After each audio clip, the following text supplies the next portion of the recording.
માનનીય CP sir Brajesh Kumar દાસર દ્વારા રાજકોટ શહેરમાં પ્રોહિબિશનની પ્રવૃત્તિ પર અંકુશ લગાવવા માટે રાજકોટ શહેર પીસીબી ટીમને સૂચના કરવામાં આવેલ હતી.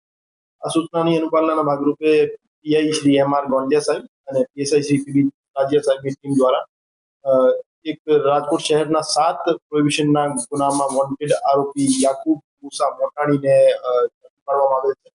આ જે આરોપી છે એ આરોપી વિદેશી દારૂની રાજકોટ શહેરમાં સપ્લાય લાંબા સમયથી કરતો. એના વિરુદ્ધ કુલ 65 જેવા ગુના દાખલ થયેલા છે, જેમાં મોટાભાગના વિદેશી દારૂની હેરાફેરીના ગુના છે.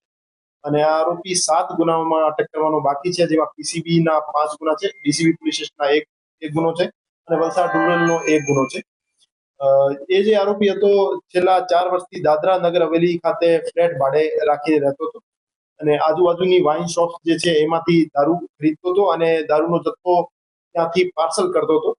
અને એક જીએસટી ઇનવોઇસ મેનેજર નામની એક એપ્લિકેશન હતી, જ્યાંથી એ એક જીએસટી ઇનવોઇસ જનરેટ કરતો હતો અને ત્યાંથી એ ફેક જીએસટી ઇનવોઇસ આધારે પાર્સલ અહીંયા લોકલ બુટલેગર્સ સપ્લાય કરતો હતો. ખોટા બિલ બનાવવા બાબતે એના વિરુદ્ધ અલગથી જે ફોર્જરીની કલમો છે એનો પણ ઉમેરો કરવામાં આવેલ છે. અને આ જે આરોપી છે એમ ખુશ્બુ બ્યુટી કેર સેલવાસ અને બીટી બિગ બજાર સેલવાસ નામની કંપનીઓના બિલો બનાવતો હતો અને અહીંયા ઉમિયા સેલ્સ એજન્સી રાજકોટ અને મોશન ઇન્ડસ્ટ્રી રાજકોટ નામના બિલો બનાવતો હતો. તો એ રીતે એ ફોર્જરીની સાથે વિદેશી દારૂની સપ્લાય કરવાનું કામ કરતો હતો. એ આરોપીની અત્યારે ફર્ધર રિમાન્ડ મેળવી પૂછપરછ ચાલુ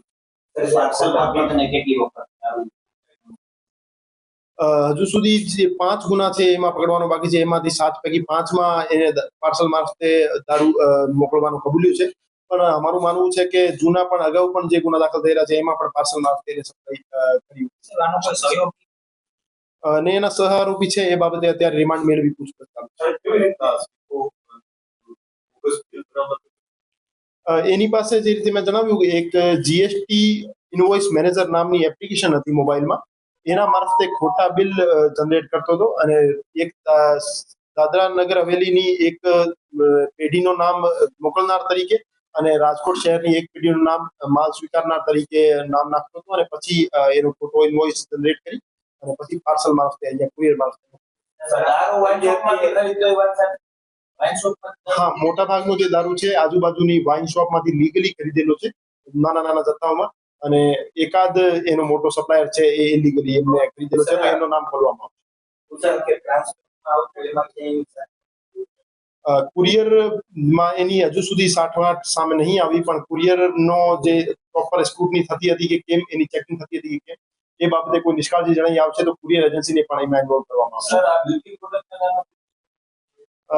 મોકલનાર તરીકે એ 2 કંપનીના બિલો સામે આવ્યું છે, જેમાં ખુશ્બુ બ્યુટી કેર સેલવાસ અને બીટી બિગ બજાર સેલવાસ એ 2 એજન્સીના નામ ઇન્વોલ્વ કરતો હતો અને માલ લેનાર તરીકે ઉમિયા સેલ્સ એજન્સી અને મોશન ઇન્ડસ્ટ્રીઝ એ 2 ના નામ. એપ્લિકેશનની વાત સામે આવી, એપ્લિકેશન કોને બનાવી એ બાબતે એ જે આરોપી છે એની પાસેથી 8 મોબાઈલ ફોન જે કબજે કરવામાં આવેલ છે એ એફએસએલમાં મોકલવામાં આવશે અને એનો જે ઓરિજિન ક્યાંથી થયો છે એ બાબતે ઊંડાણપૂર્વક તપાસ કરવામાં આવશે.